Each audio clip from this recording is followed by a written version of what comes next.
नमस्कार। सतीश छा शो में आपका स्वागत है। आज बात करते हैं तेल के दामों की। चुनाव जब शुरू होने वाले थे तो आपने सुना होगा, लोग कह रहे थे उसके पहले तक दाम ठीक रहेंगे चुनाव होने तक, और चुनाव होते ही दामों में फेरबदल होगी। और सब उम्मीद कर रहे थे कि डीजल और पेट्रोल के दाम 1-2-5 रुपये बढ़ जाएंगे या गैस के दाम बढ़ जाएंगे। तो कुछ वैसा ही हुआ। सरकार ने करीब रुपए के आसपास 84 पैसे, कहीं 76 पैसे, वो डिपेंड करता है कहाँ एक्साइज ड्यूटी कैसी लगा रहे हैं, और उस पर उन दाम बढ़ा दिए। जो गैस सिलेंडर है उसका दाम बढ़ गया 50 रुपये और अब 950 रुपये बिक रहा है। अब जानते हैं कि हर शहर में और हर इलाके में दाम थोड़ा बहुत फ़र्क करते हैं। तो कहीं अभी 100 रुपये का पेट्रोल मिल रहा है, कहीं 97 का, कहीं 90 का, कहीं 87 का। वो डिपेंड करता है दूरी क्या है, जो स्रोत से दूरी है, और कई और कारणों पे, बाजार के कारणों पे वो निर्भर करता है कि कहाँ कितने दाम कैसे होंगे। लेकिन अभी 76 से 84 पैसे का फ़र्क पड़ रहा है कल के मुकाबले, आज से दामों के ऊपर, पेट्रोल के दाम के ऊपर। एक समय था जब ये सिर्फ बजट के एक दिन पहले बढ़ाए जाते थे, कि बजट के आसपास बढ़ाए जाते थे, और हम लोग कहते थे अखबार उनकी विवेचना में कि सरकार ने पहले ही इतना पैसा इससे निकाल लिया। एक लेखा जोखा लेते हैं कि हमारा जो पूरा इस पेट्रोलियम ऊर्जा का जो एक लेखा जोखा है वो क्या कहता है। तो अभी दुनिया में करीब हम 5% पेट्रोलियम की खपत जो है वो भारत में होती है। अमेरिका में 20% के आसपास होती है। और अगर देश के हिसाब से देखें तो अमेरिका चीन के बाद भारत का तीसरा नंबर है, हम जितनी खपत करते हैं। तीनों देशों में अलग अलग तरह के नियम हैं। अमेरिका पूरी तरह बाजार पर डिपेंड करता है, चाइना पूरी तरह राज्य का है, और भारत थोड़ा मिश्रित सा रहा है। हमारे यहाँ सरकारी कंपनियां हैं, इंडियन ऑयल भी है और हिंदुस्तान ऑयल है, एचपीबी और BP भारत पेट्रोलियम भी है, और साथ में रिलायंस भी है, और एक आध और केयर्न एनर्जी हुआ करती थी, और फोकस वगैरह। तो ये मिश्रित सा एक हमारा तरीका है देखने का पेट्रोलियम के बाज़ार को। लेकिन दाम मोटे तौर पे सरकार तय करती है, और जो हम पेट्रोल के पैसे देते हैं उसमें एक्साइज ड्यूटी का बड़ा हिस्सा होता है। तो पिछले 6 साल में जब से भाजपा की सरकार आई है, आप देखेंगे कि करीब 7-8 रुपये जो एक्साइज हुआ करती थी 5-6 साल पहले, वहाँ से अब करीब 29-30 रुपये हो गई।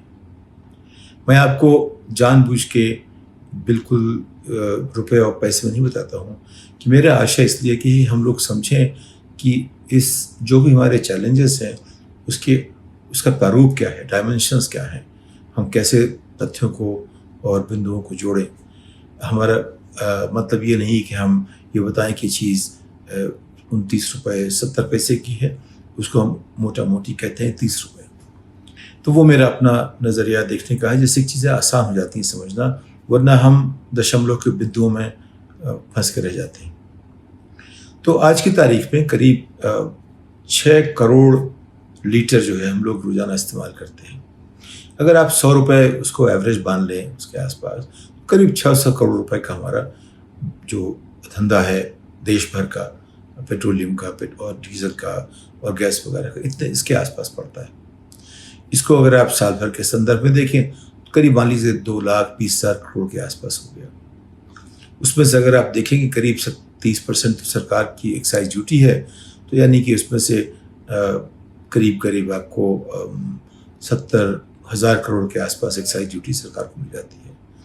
उसके अलावा उसमें बिक्री कर वगैरह होते हैं, वो अलग होते हैं। यानी इसमें जो दाम देते हैं पेट्रोल के, उसमें काफ़ी मोटा हिस्सा सरकार के कर का होता है। और इसीलिए सरकार जो दाम बढ़ते हैं, इस पर उसके पहलू, मोटे पहलू 2 हैं, और भी कई हैं। पहला ये है कि जब एक होता है crude oil, Brent crude oil, जो कि ज़मीन से निकलता है, उस स्थिति का जो तेल होता है उसे क्रूड ऑयल कहते हैं। उस क्रूड ऑयल में से उसको प्रोसेस करके पेट्रोलियम, डीजल तमाम तरह से निकलती हैं, और गैस की अपनी अलग उसकी प्रथा है, प्रणाली है निकालने की उसको। तो अगर आप देखें क्रूड ऑयल के जो दाम होते हैं वो पिछले करीब 30 सालों में $40-45 एक बैरल के लिए, बैरल करीब 7 लीटर के आसपास का होता है। एक बैरल 7 गैलन का, 7 लीटर नहीं 7 गैलन का, और गैलन मतलब हुआ एक गैलन में 5 लीटर होते हैं, तो करीब 35 लीटर के आसपास का। तो अगर आप उसको देखें इस तरह से कि भारत जो है वो 40 से 140 के बीच में पिछले 30 सालों में उसका दाम ऊपर नीचे होता रहा है। कभी 100 हो जाता है, आज 100 है, कल 60 है, परसों फिर 110 है। उसके दाम बढ़ते घटते रहते हैं।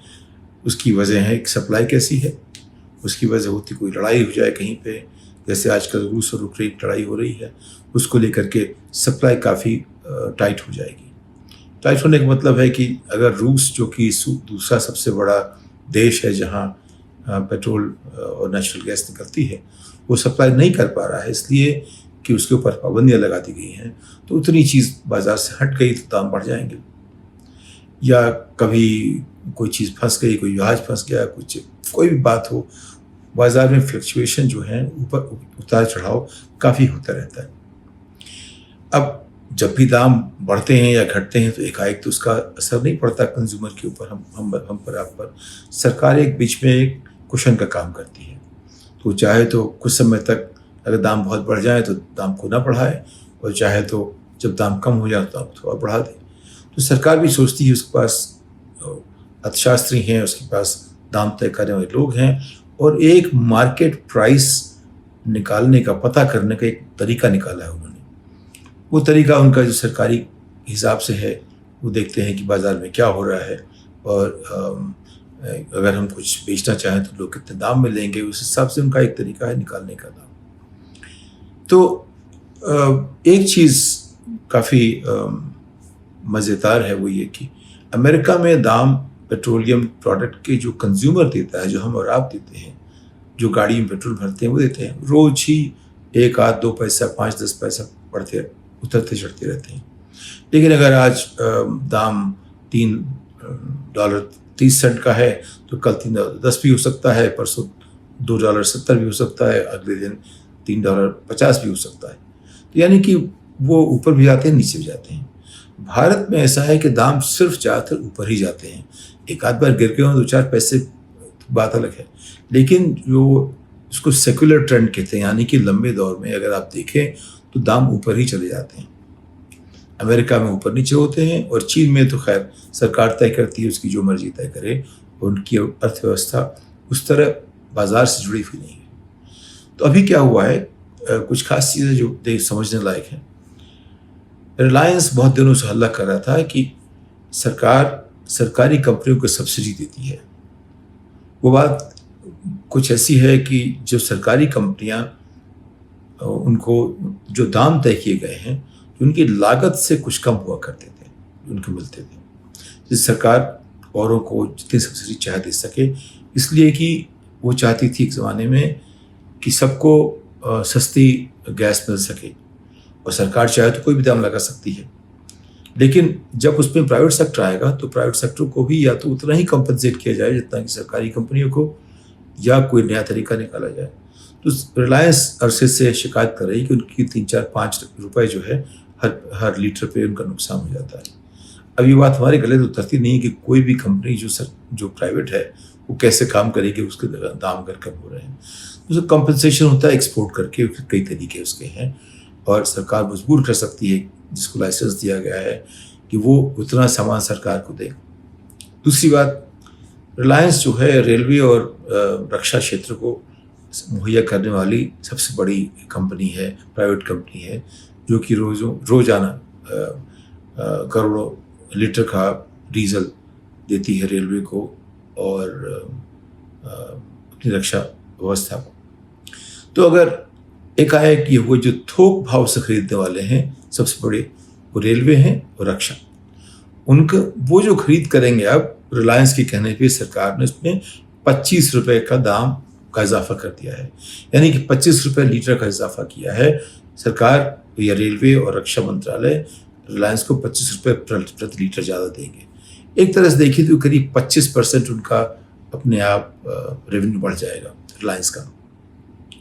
तो इस बात को लेकर के तो ये तो बहुत बड़ा एक अपने आप में आकस्मिक सा उनका फ़ायदा हो गया कि उनको 25 रुपये ज़्यादा मिलेंगे, और जो आम आदमी हम और आप सरकार को करीब 84-85 पैसे ज़्यादा देंगे पेट्रोल के। तो जो उनका रिश्ता है, अगर आप देखें, हमसे सरकार ने रुपया ज़्यादा लिया, तो अगर प्राइवेट कंजम्पशन मान लीजिए 80% है, तो हमने उनको 80% के हिसाब से 80% को ज़्यादा पैसा मिल जाएगा। अगर मान लीजिए कंजम्पशन हमारा सिर्फ 1000 लीटर होता और 80 लीटर 800 लीटर होता हमारा खर्चा, तो और दाम बढ़ाया होता 1 रुपया, 800 रुपये सरकार को मिलता। अगर 20% जो है, यानी कि 200 लीटर रिलायंस दे रही होती, बेचती होती सरकार को, उसका 25 बढ़ाता, तो उनको 20 गुणा 25 500 रुपये का ज़्यादा फायदा होता। तो सरकार हमसे 800 रुपये लेती और 500 रुपये रिलायंस को देती। इससे आपको अंदाज लगेगा कि क्या हो रहा है अभी। तो रिलायंस का जिसमें फ़ायदा हो रहा है अभी, और जनता का थोड़ा सा नुकसान हो रहा है। तो हमारा तो नुकसान 1 रुपये का हुआ, उनका फ़ायदा 25 रुपये का हुआ। लेकिन जब पूरे बड़े उसमें संदर्भ में देखेंगे तो हमने जो है पैसा सरकार को, अगर हम 1000 लीटर की बात करते थे, उसमें हमने उनको 800 रुपये दिए और उन्होंने 500 रुपये रिलायंस को दे दिए। तो ये बात जो है हम लोग सब ज़्यादा समझ पाते नहीं हैं, लेकिन ये जो मोटा मोटी जो हम देख रहे हैं पिछले 7-8 साल में जो ढल रहा है कि कोई भी काम करो, सरकार का जो एक मंतव्य होता है वो ये कि कैसे रिलायंस या अडानी को फ़ायदा हो। तो वो बात बिल्कुल ठीक बैठ रही है। तो दो चीज़ बहुत साफ बैठ रही हैं। वो पहली बात तो ये कि सरकार ने इलेक्शन के पहले दाम दाम बढ़ाए नहीं, स्थिर रखे।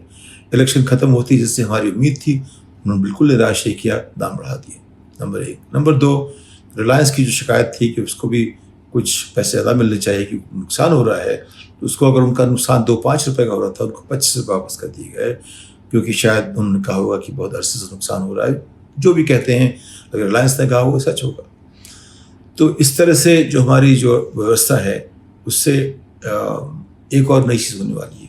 अगर रेलवे ने 25 रुपये ज़्यादा दिए डीजल के लिए, तो डीजल इंजन में जो रेलवे चलती है उसमें उनके खर्चे बढ़ेंगे।